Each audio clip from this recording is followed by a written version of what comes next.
Welcome back to Radio YFM. I'm your host, Joan Smith. If you've just tuned in, we're doing Sustainability Week with some of the country's sharpest minds coming to share their versions of a sustainable future. Today, the topic will be sustainability in the fashion industry, and our guest today is you, Francis Corner, and it's so great to have you with us today. Well, thank you, Joan. I'm actually really excited about this because I think the topic is extremely important. It's great. So, Francis, you've been head of London College of Fashion since 2005, and you wrote the book Why Fashion Matters, in which you argue for why fashion is vital to the economy, society, and each of us personally. But also how the unsustainable fashion industry is one of the biggest burdens on the environment and also the economical mindset of supply and demand. Why is fashion such a game changer when we discuss worldwide sustainability? Well, Joan, the fashion industry is today the second largest polluting industry after the oil industry, and it has a huge effect on our environment as well as on people's lives. So, some are affected by the consequences of the overconsumption, while others are exposed to the poor working conditions of the industrial making of fashion. Therefore, the sector is seen as one of the most environmentally damaging industries of the world due to the fact that it consumes huge quantities of resources like water, energy, toxic chemicals, and it's dominated by the consumerism that's been steadily developing through the 20th century with fast changing trends and low prices that makes it really attractive for the consumers to buy more than they really need, which is resulting in what we call fashion waste. So, therefore, it's a really complex industry regarding its chain of supply and the environmental issues of the consumer society. Oh, this is really interesting, Francis.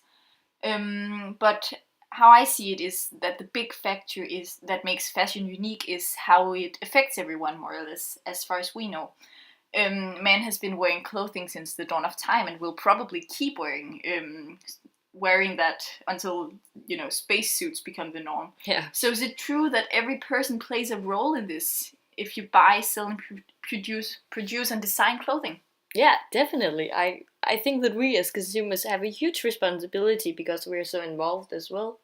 Like manufacturers and retailers can do more, and we should insist that they do because we should also take responsibility for how we purchase clothing to support the designers that are actually trying to make a difference and reforming the clothing with sustainability in mind, and to only buy clothes that is produced under decent circumstances.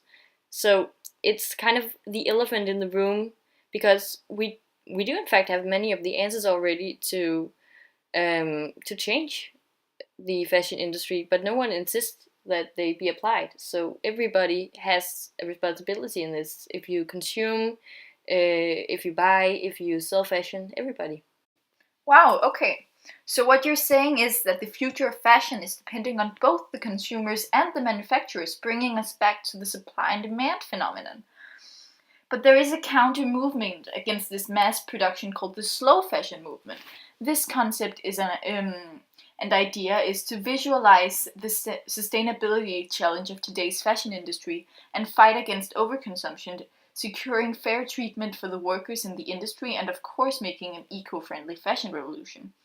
Do you think this movement could help transform the mainstream idea of fashion if it reaches consumers and retailers? Well, as most people know, fashion has always been extremely unpredictable, and in my opinion, it's kind of its charm that you never know what is going to be the next trend unless you help create it, and you never know when it's going to be replaced by another trend. So, as for now, I see a really bright future for the slow fashion movement, and I think that's great because secondhand fashion and vintage fashion has gained extreme popularity in just within the last few years, and yeah, it's becoming an industry of its own where um, we're cultivating our need for fashion as an expression of personality, whilst also having in mind sustainability and also putting a lot of pressure on the warehouses that produces a lot of clothes at a lesser quality for high price, prices that used to be in the low end of the high street. So these will often be the manufacturers that doesn't treat their workers well and has factories all over the world's poverty zones with inhumane payment and security that does not apply to either the ethical trading initiative nor fair trade. So these initiatives guarantee a received living income for the producers regardless of fluctuations of the market price.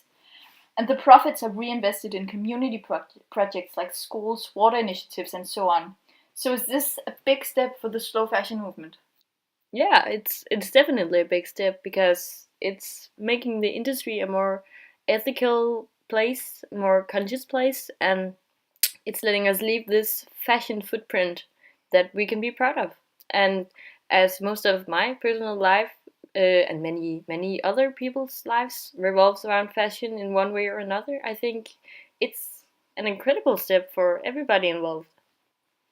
Yeah, I agree with that. But to summarize and confront the elephant in the room you spoke of earlier, what is the future of fashion, Francis? Yeah, yeah. This is a difficult question that many people struggle to answer. But in my opinion, the future of fashion is that it desperately needs to incorporate the trend of sustainability, and it needs to make it a trend that uniquely will never go out of fashion. So it needs to be supported by initiatives that secure fair treatment of fashion workers. And as fashion is both an industry and a lifestyle, everybody needs to start demanding more of it, both as consumer and as manufacturer. And we all need to demand that we can do better because actually all the answers to do so are out there. So we know we can do better. We just need to start demanding so. Well said, Francis. Thank you so much for coming in and sharing your views with us. And for all of you listening, if you're more interested in this topic, I would really recommend you to read Francis's book, Why Fashion Matters. It is really enlightening. And thank you all for tuning in this evening. Good night.